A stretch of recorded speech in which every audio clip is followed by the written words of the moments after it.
பாவுச்சத்திரம்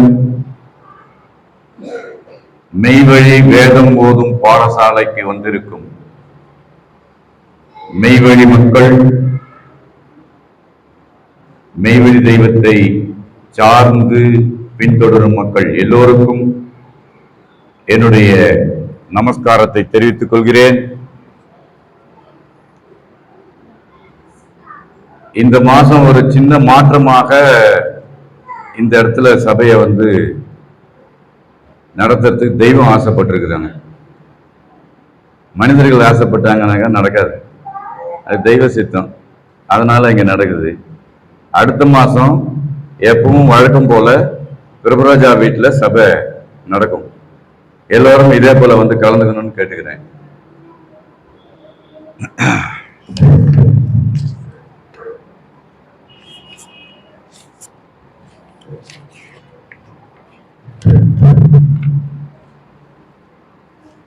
எதிசையும் மேயங்கும் மதமேலாம். இந்த உலகத்தில் இருக்கிற எத்தனை நாடு, எந்த பாஷை, எந்த ஒரு மதமாக இருந்தாலும் எதிசையும் மேயங்கும் மதமேலாம்.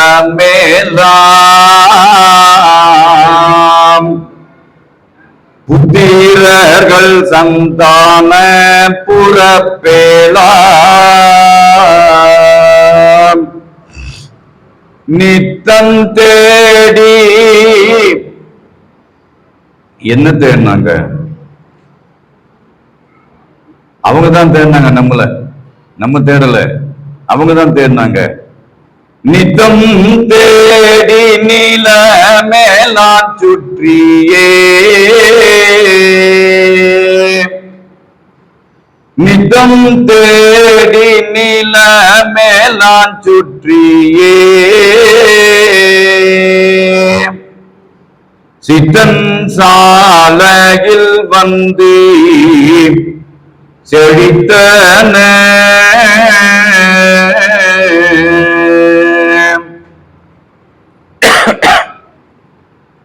இந்த வையகத்திலே தோன்றிய மதங்கள், எதுவாக இருந்தாலும் செயலற்றுதான் இருந்தது. உய்ய வீடேற்ற வந்த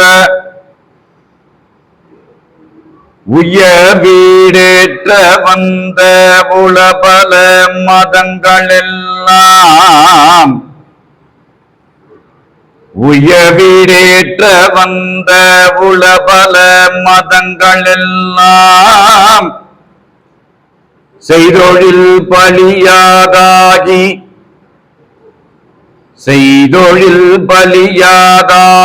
திரண்டொன்றாய் கூடி பேசி, வையகமாந்தரெல்லாம் வாழ்கவே வேணுமென்றி, வையகமாந்தரெல்லாம் வாழ்கவே வேணுமென்று மெய்வழிச்சாலை நின்று விளங்கும் நாளே ஓங்கி. மெய்வழிச்சாலை இலங்கி நின்று ஓங்கும் நாளே அப்படின்னு தெய்வம் தோத்திர பாடல்ல எழுதி வச்சிருக்காங்க. எப்படி இது ஓங்கும்? எது ஓங்க வைக்கும்?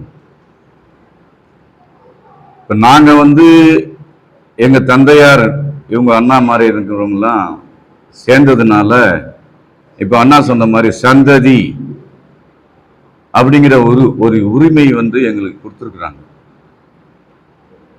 ஆனா நிஜமான சந்ததி யார் அப்படின்னு பார்த்தா, யார் தேவனுடைய அந்த சுவிசேஷத்தை, அந்த செவிச்சுவையை நாள்தோறும் அருந்துகிறானோ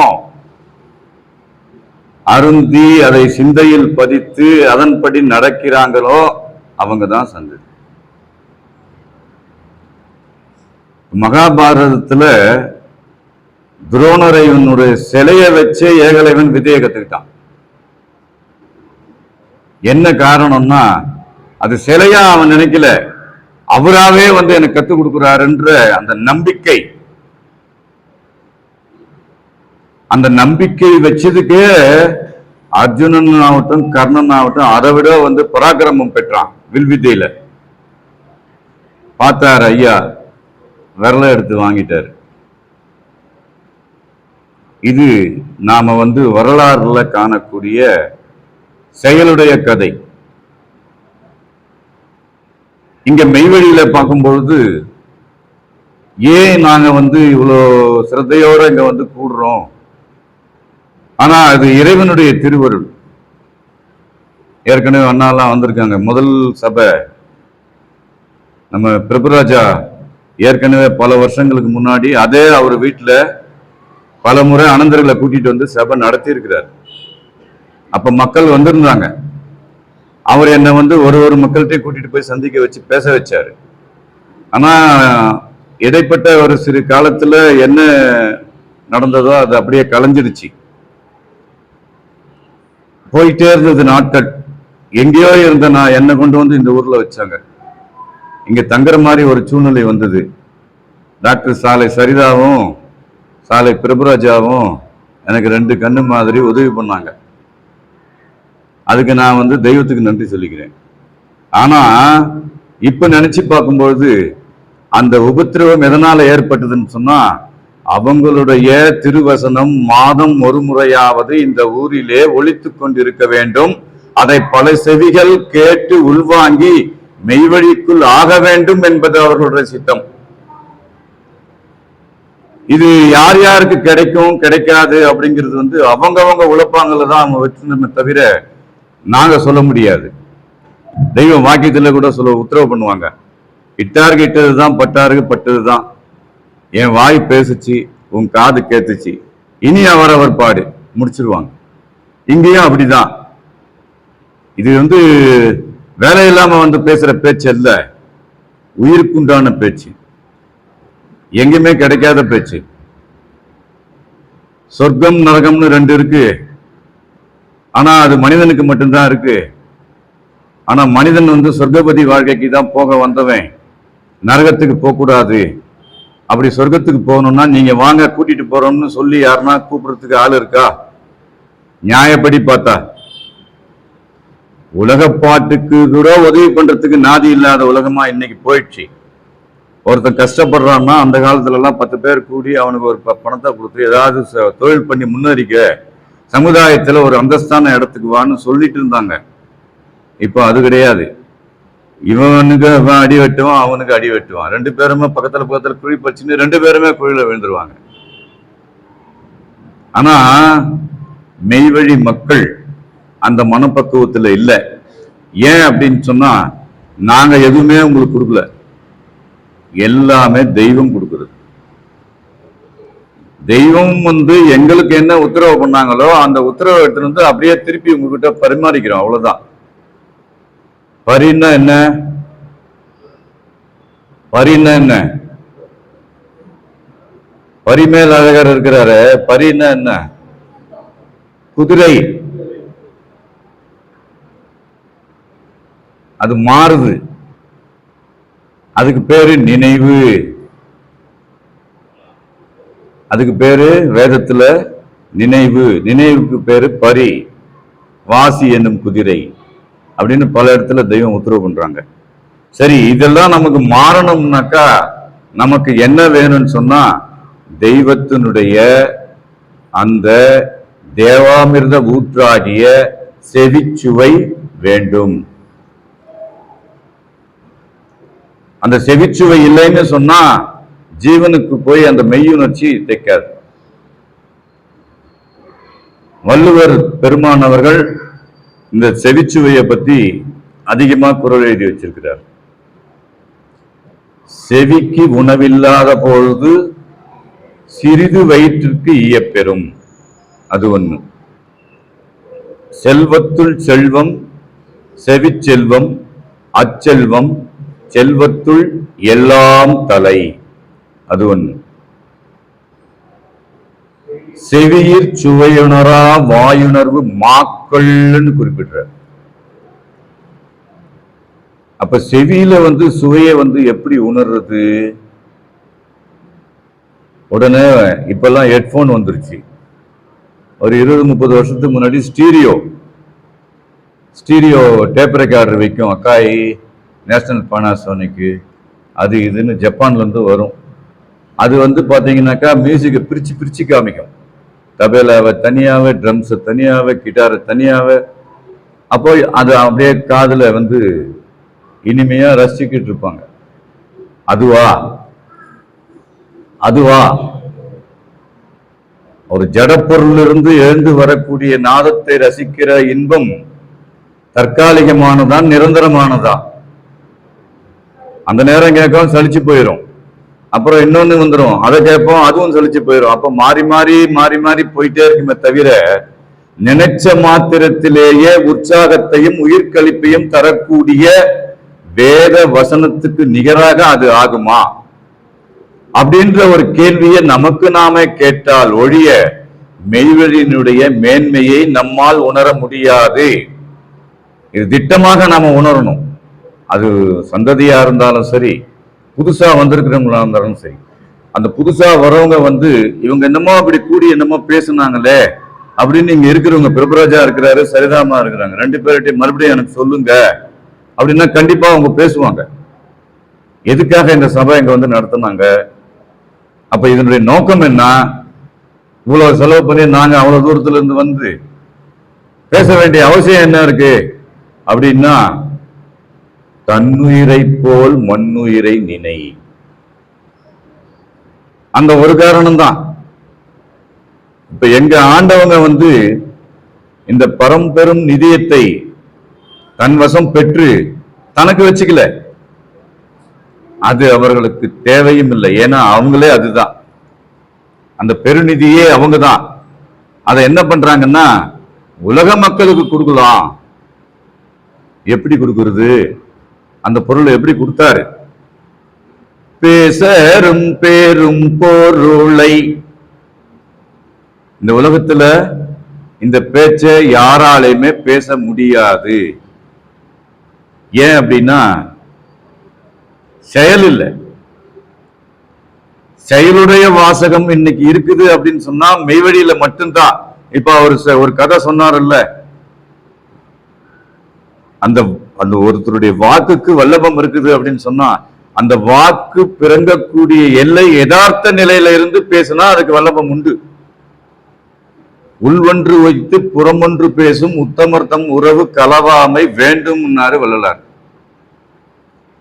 இப்ப மனசுக்குள்ள ஒண்ணு வச்சுக்கிறது, வெளியே ஒண்ணு பேசுறது, அது தவறு. யதார்த்தமான உள்ளத்தோட நம்ம பேசும்போது நிஜமா மெய்யுணர்ச்சி அவங்க காதுல போய் தைக்கும். அப்போ இன்னைக்கு நமக்கு என்ன தேவைப்படுது அப்படின்னு சொன்னா, செவிக்கு தான் இப்ப உணவு தேவைப்படுது. வாயுணவு வந்துருச்சு, எல்லாம் ரெடியா இருக்குது. இருந்தாலும் இந்த இடைப்பட்ட ஒரு 30 நிமிஷம் இருக்குது. அந்த 30 நிமிஷத்துல ஒரு நம்ம தெய்வம் அவர்கள் நமக்காக இறக்கிய அந்த அருளமுதத்தை சிறிது பார்ப்போம்.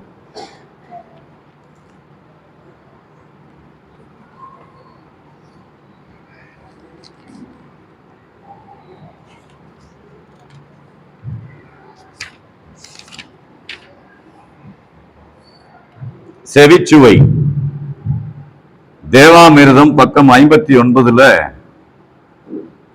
இந்த செவிச்சுவையை பத்தி தெய்வம் இந்த வாக்கியத்துல குறிப்பிடுறாங்க. திருக்குரான் வேதத்தில்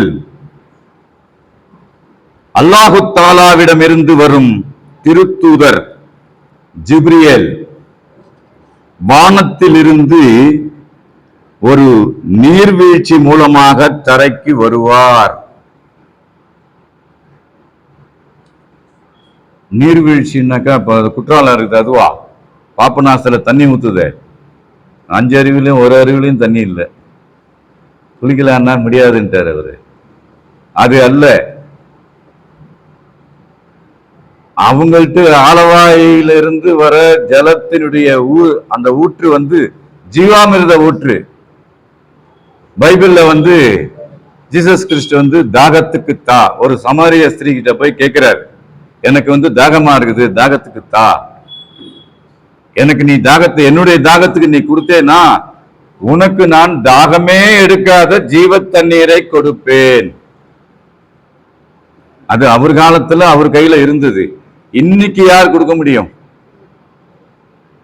அப்போ நீர்வீழ்ச்சி மூலமாக தரைக்கு வருவார். அவர் பாடினாரு கிட்டன்னா, பரமனே உருவெடுத்து பாரிடை குருவாய் வந்த துறவலர் கரசே காமில் தொன்மறை புகழும் தேவே அருணடை பாதம் நோக அடிமைக்கா இறங்கி வந்த மறைமணி ஞான வாழ்வே மார்கனன் நாதா போற்றி. அப்ப இறங்கி வந்தாங்க. முதல்ல எது வந்ததுன்னா அவங்களுடைய வாக்குதான் வந்தது. ஆதியில, அதுவும் பைபிள் சொல்லுது, ஆதியிலே வார்த்தை இருந்தது, அது தேவனிடத்திலே இருந்து வந்தது. அது இன்னும் ஆழமா பார்க்கும்போது தேவனாய் இருந்தது. அப்போ நம்ம தெய்வம் இப்ப எப்படி இருக்கிறாங்க? நம்மை போல இந்த உலகத்துக்கு ஒரு மானிட சட்டை திருமேனி தாங்கி வந்தாங்க, அவதாரம் பண்ணாங்க. 5049 பேரை சிஷியர்களா மாத்தினாங்க. அதோட விட்டுல முடிவு வச்சுட்டு போயிட்டாங்க, என்னை நம்பின பேருக்கெல்லாம் இருத்தினோம் மீட்பின் திட்டம். ஏன் அப்படின்னா அவங்க இன்னொரு வேலை செய்யணும். மான்கண்ணி விராட்டத்துல உட்கார்ந்து மறுபடியும் அடுத்த யுகத்தை பிறப்பிக்கிறதுக்காக வேண்டிய அந்த வேலையை அவங்க பார்க்கணும். ஏன் அப்படின்னா தன்னுடைய குருபிரான் இட்ட கட்டளை,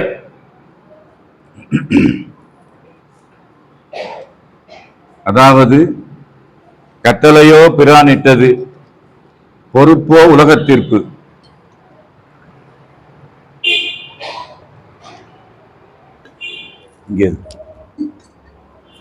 அதற்காகவென்றே இந்த உடலை தேய்த்து விடுவது என்று கங்கணம் கட்டிவிட்டோம்னு வாக்கியத்துல குறிப்பிடுறாங்க. அப்படி பார்க்கும்பொழுது திருக்குரான் வேதத்தில் அல்லாஹு தஆலாவிடம் இருந்து வரும் திருத்தூதுவர் ஜிப்ரியேல் வானத்திலிருந்து ஒரு நீர்வீழ்ச்சி மூலமாக தரைக்கு வருவார். அவருக்கு 70,000 ரெக்கைகள் இருக்கின்றன என்று கூறியிருக்கிறது. 70,000 ரெக்கைன்னாக்கா எப்படி இருக்கும்? கற்பனை கேட்ட முடியுமா? அப்படி ஒரு ரெக்கையோட ஒருத்தர் வந்தாக்கா நாம என்ன நினைப்போம்?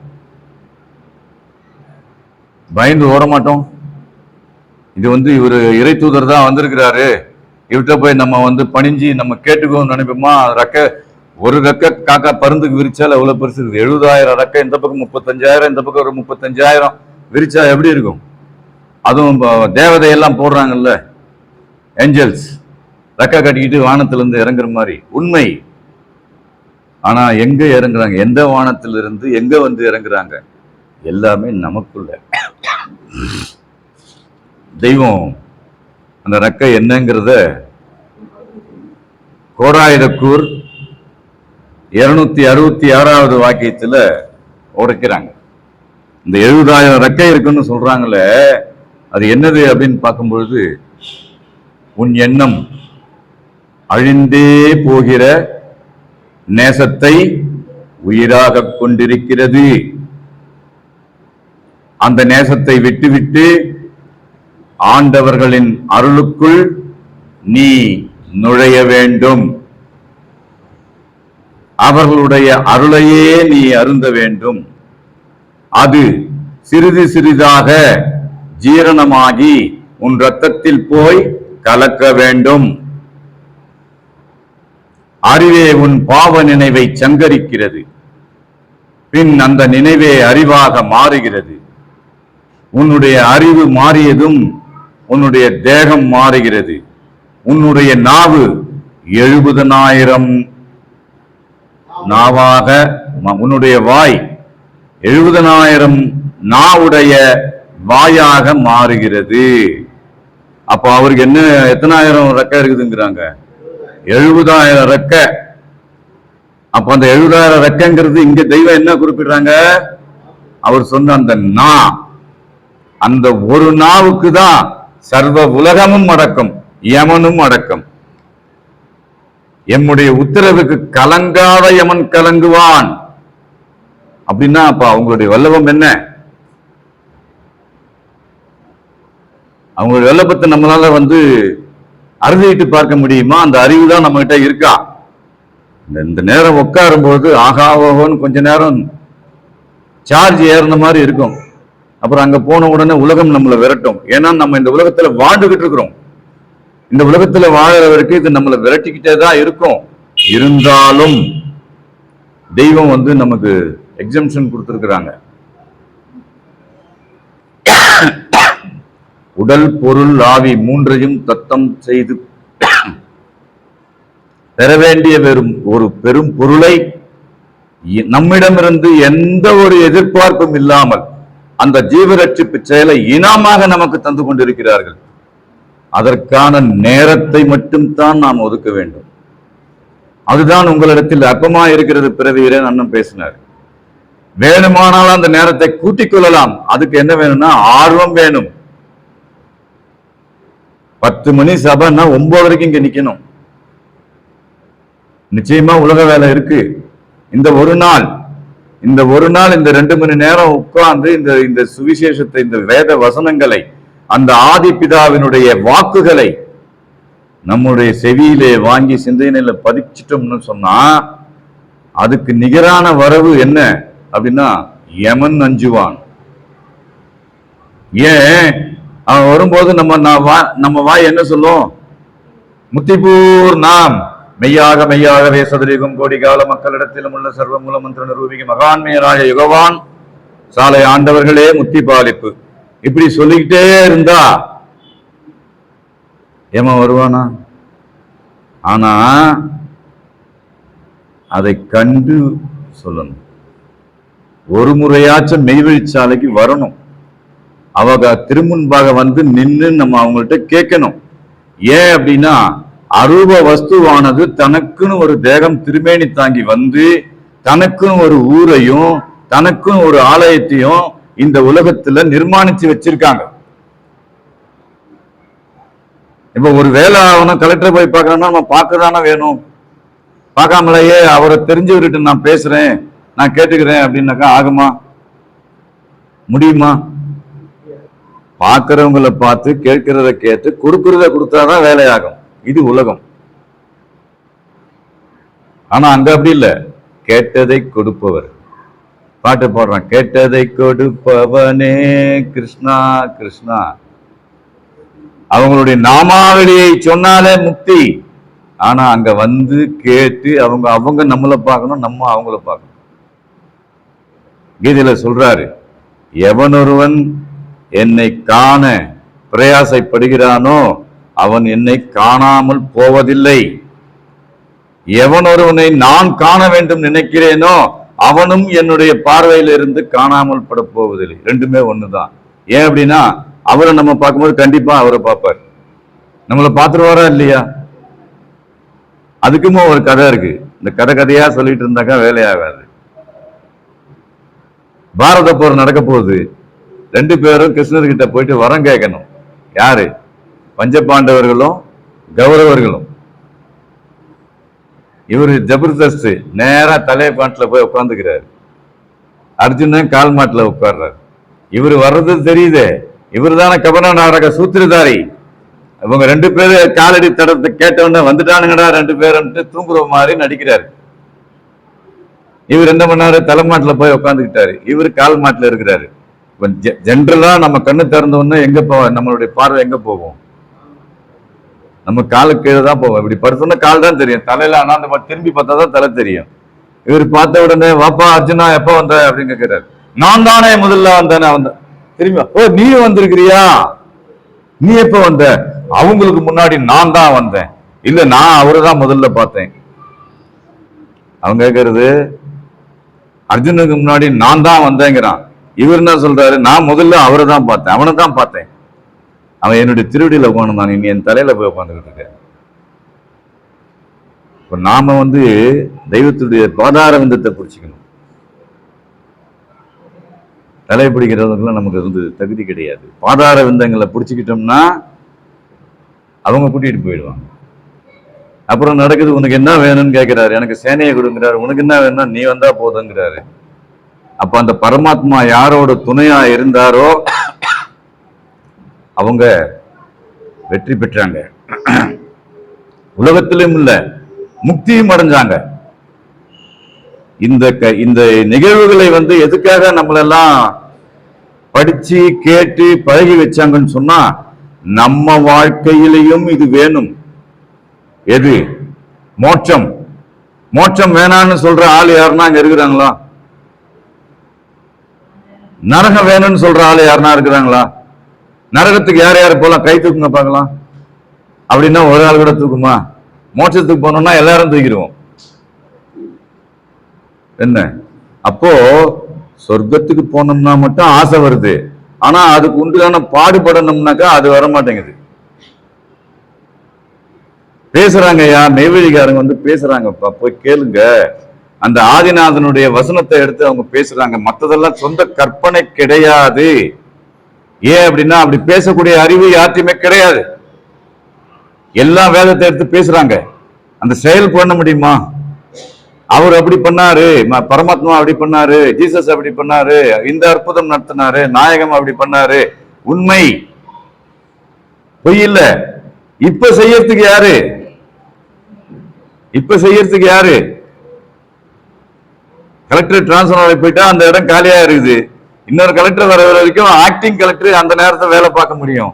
அவருக்கு முழு அதிகாரம் இருக்குமா? பெரிய ப்ராஜெக்ட்ல கைது போட முடியுமா? முடியாது. அப்போ அங்கீகாரம் பெற்றது வந்தாதான் அந்த செயல் நடக்கும். இப்போ அங்கீகாரம் நமக்கு தான் தெய்வம் கொடுத்துருக்குறாங்க. என்னுடைய பிள்ளைகள் நீங்கள் வாங்க, என்னுடைய திருவடிக்கு வந்தீங்கன்னா உங்களை எல்லாரையுமே மோட்ச சாம்ராஜ்யத்துக்கு நான் அனுப்பிச்சு வைக்கிறேன்னு சொல்றார். அந்தபடி பார்க்கும் பொழுது அவருக்கு 70,000 ரெக்கைகள் இருக்கின்றன. அப்ப அந்த 70,000 ரெக்கைங்கிறது என்னன்னு தெய்வம் என்னன்னு விளக்கி இருக்காங்க. அந்த ரெக்கை என்னவா இருக்கு? நாவா இருக்கு. அந்த ஒரு நா பேசுறது அன்னைக்கு 5049 பேருக்கிட்டேயுமோ திருப்பரங்குன்றம் மலையில இருந்து இறங்கி கிராமம் கிராமமா மக்களை சந்திச்சு கூட்டம் கூட்டமா வைரவன் கோயில் அருகே பிரசங்கம். அப்புறம் பாத்தீங்கன்னாக்கா கோயில்ல அந்த என்னது மதில்சுவர், திருப்பத்தூர் அந்த கோட்டை சுவர் மதில்சுவர் அருகே பிரசங்கம், வண்டியில உட்காந்து பேசுறது. அப்புறம் பார்த்தீங்க அந்த கடையில முச்சந்தி இங்க நின்று பேசுனது.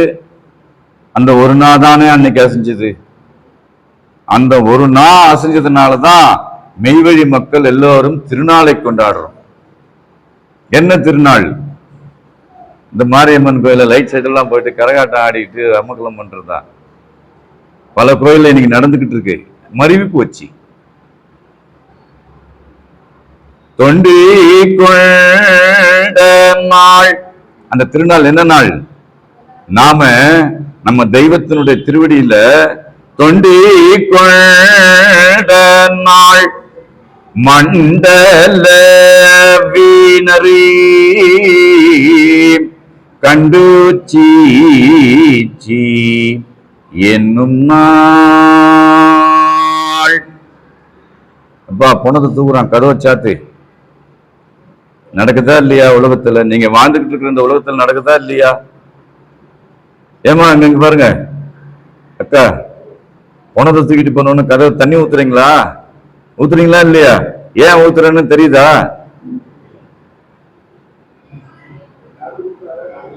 அப்படிதான் இல்ல, பொதுவா நடக்குதா இல்லையா? ஊத்துறீங்களா இல்லையா? அசுத்தம் பண்றது தானே அர்த்தம். ஒரு அசுத்தமான இடத்துல தண்ணியை ஊத்தணும்னா சுத்தம் பண்ண, தண்ணிக்கு சுத்தம் பண்ணக்கூடிய பவர் இருக்கு. எந்த அளவுல? தேகத்த அளவுல. தேவனிடத்துல இருந்து வர அந்த ஜீவ தண்ணீருக்கு உயிரை சுத்தம் பண்ணக்கூடிய, நினைவை சுத்தம் பண்ணக்கூடிய சக்தி இருக்குது. அப்ப அந்த நினைவு சுத்தமாயிருச்சுன்னா அது இறைவன் குடிக்கொள்ளக்கூடிய ஒரு ஸ்தானமாய் அது மாறிடும் இல்லையா? அப்போ அததான் சொல்றாரு, மெய்வழி மக்களுக்கு அது தொண்டு கொண்ட நாள், தொண்டு கொண்ட நாள். மண்டல வீணரி கண்டு சீச்சி என்னும் நாள். நமக்குள்ள யார் வரா? தோணுமாலயன் வெளியிலேறி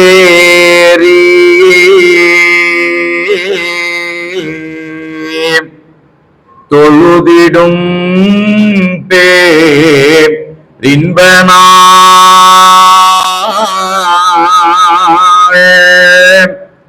அந்த பேரின்ப நாள் நமக்கு கிடைக்கிறது எப்படின்னா, இந்த செவியமுதும் வழியாகத்தான் கிடைக்குது.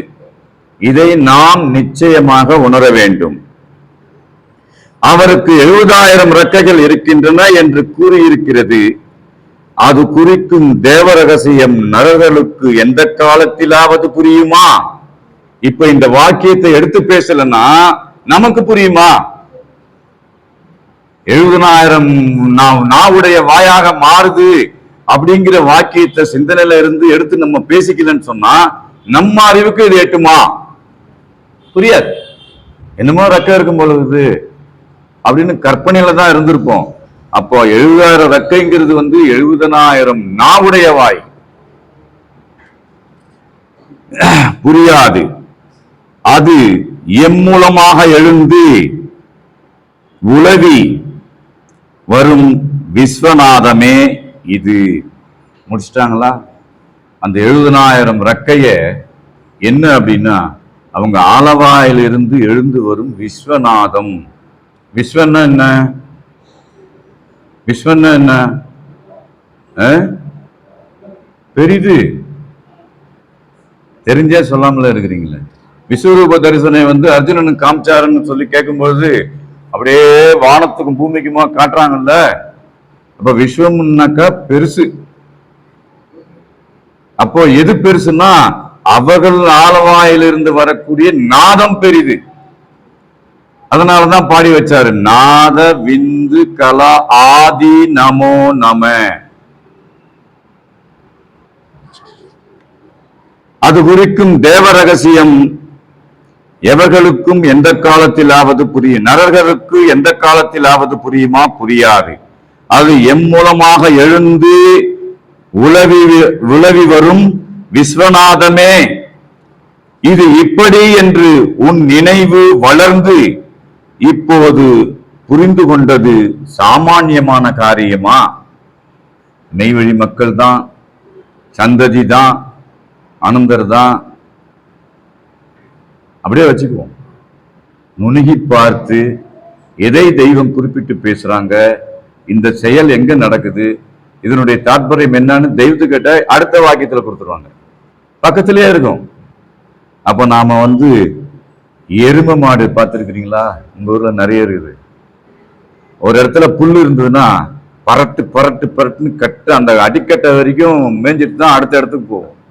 பசுமாடு அப்படி இல்லை, இப்படி இப்படி இருந்தா அங்க பார்த்தா அங்க கொஞ்ச நேரம் போவோம், அங்க கொஞ்ச நேரம் போவோம், அப்புறம் போயிடும். அங்க போய் இங்க ஓடியாரம், இங்க இருந்து அங்க ஓடியாரம். எருமை அப்படி கிடையாது. ஒரே இடத்துல இருந்து கடைசி வரைக்கும் எடுத்துட்டு அதுக்கப்புறம் தான் முடியலங்கும் போது தான் விட்டுட்டு அடுத்த இடத்துக்கு போகும். அதனால்தான் அது நிதானமா வரும், பசு வேகமா போகும். உனக்கு தெரியாமல் அல்லவா உன் புலன்களை மாற்றி தேவ வல்லபம் பெற்று விளங்குவதை செய்திருக்கிறோம். எப்படி மாறுச்சு? அப்போ இந்த வார்த்தைகள் மூலமாக பேசரும் பெரும்பொருளை பேசரும் வாசகம் கொண்டு பேசி அளிக்கின்ற பெருமான். இப்ப நாங்க பேசுறதும் அவங்க பேசுறதுதான் பேசுறோம். மக்களுக்கு என்ன பேசுனாங்களோ அதை தான் பேசுறோம். நாங்க கேட்டோம், எங்க அப்பாங்கெல்லாம் கேட்டாங்க, ஆமா தெய்வமே நீங்க சொல்றது உண்மைதான், எங்களை சபையில சேர்த்துக்கோங்க, எங்களுக்கு யமன்பதி வாழ்வு வேண்டாம், எங்களை காப்பாத்துங்க, ரட்சியுங்க கேட்டாங்க. பரமபதத்தை அடைந்தார்கள்.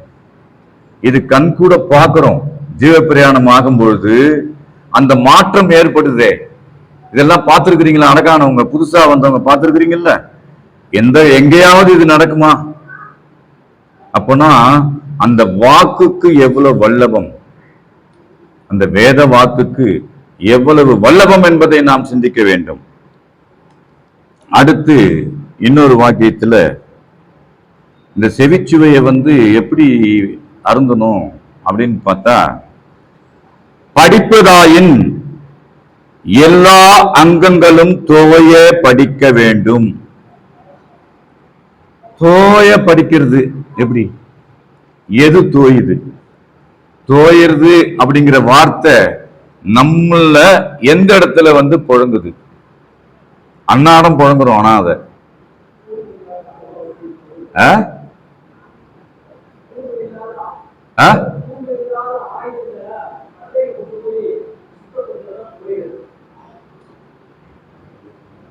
அது அப்புறம் கேட்டுக்கிறேன். சாதாரணமா இயல்பா தோயிறது.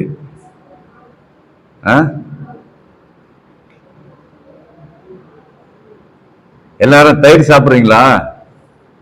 மோர் அது எப்படி அது மாறுது? தயிரா மாறுது? கடையறதெல்லாம் இல்ல. பாலை கொதிக்க வைக்கிறோம். கொதிக்க வைக்கும் போதே தயிர் தூக்கி ஊத்திடுமா? அத மிதமான சூட்ல வரும்போது ஒரு துளி தயிர் எடுத்து அதுல ஊத்துறோம். அப்புறம் தயிர் தோஞ்சிருச்சான்னு பாருங்க. கேட்டிருக்கிறீங்களா இல்லையா? என்னங்க வீட்டுல தயிர் தினம் தோய வச்சுக்கிட்டு இருக்கிறீங்க, தோய்தல்னா என்னன்னு தெரியலையே. கடையில இப்ப எல்லாம் பேக்கெட் தயிர், எல்லாம் பேக்கெட் தயிர். அப்ப யார் இப்படி வேடிக்கை பார்க்க கூடாது.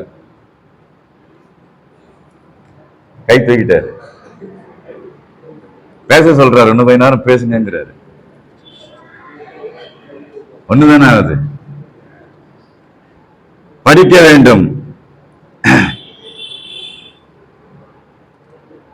வாயின் ராகஞானம் செவி கேட்க வேண்டும்.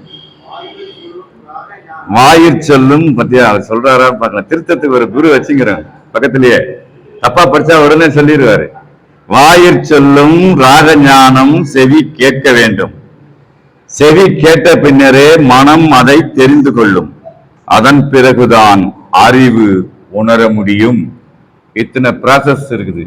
நானும் படிக்கிறேன்னு டெய்லி அரை மணி நேரம் 1 மணி நேரம் படிச்சுட்டு மூடி வச்சுட்டு முத்தி பூர்ணம் நமஸ்காரம் அப்படியா? இதுல என்ன சொல்றாங்க? 70,000 ரெக்க அங்க சொல்றாங்க, தெய்வம் இங்க 70,000 நாவுன்னு சொல்றாங்களே. ரெண்டுத்தையும் பொருத்தி பார்க்கும்போது ஒரு பொருள் கிடைக்கும். இப்படி நம்ம பார்த்து பழகணும். பழகிறது தான் மெய்வழி. வாய் மூடிக்கொண்டு படிக்கிற பழக்கம், கிரகிக்கிற பழக்கம் இந்த மெஞ்ஞான கல்விக்கு ஆகவே ஆகாது. வேதத்தில் இருக்கும் முத்துக்களை வரிசையாக எடுத்துவிட முடியாது. ஒரு முத்து பாடல்ல இருக்கும், ஒரு முத்து ஆதிமான்மியத்தில் இருக்கும், ஒரு முத்து கோடாயுத குரல் இருக்கும். கொஞ்சம் கீழே போடுங்க, கால் வலிக்குதா அண்ணனுக்கு? வரிசையாக எடுத்துவிட முடியாது. ஒரு முத்து இங்கிருக்கும், மற்றொன்று இன்னொரு அல்லையில் இருக்கும், மற்றொன்று எட்ட முடியாத ஆழத்தில் இருக்கும். இவ்வாறு பாரதூரமாகிய மறைப்பு ஒளிப்புகளுக்கு இடையில் சிதறியிருந்தவற்றை தர்மமாக ஞானிகள் திரட்டி சேர்த்து வேதாந்தம் என்று ஓதி வைத்திருப்பார்கள். அதை வாய்விட்டு படிப்பதால் கருவிக்குலங்கள் ஒவ்வொன்றும் அதை பருகுகின்றன. அதில் சாந்தியாகிய ஒரு சலாமத் இருக்கிறது. அப்போ அந்த அங்ககுலங்கள் தோய படிக்கும் பொழுது அந்த ராக ஞானத்தை செவி கேட்டு மனம் உணர்ந்து அறிவு தெளிஞ்சு இந்த படிக்கு வரும்பொழுது அந்த வேதத்தில் இருக்கிற அந்த சத்து, முத்துன்னு தெய்வம் சொல்றாங்கல்ல, அது நமக்கு சத்து. அந்த சத்து என்ன பண்ணுதுன்னா கொஞ்சம் கொஞ்சமா சேகரமாயி ஜீவத்திற்கு புது வல்லபமும், அந்த பித்த யோகம்னு சொன்னாங்கல்ல, அது படிச்சார். தேகமுக்தி என்பது மதுவே.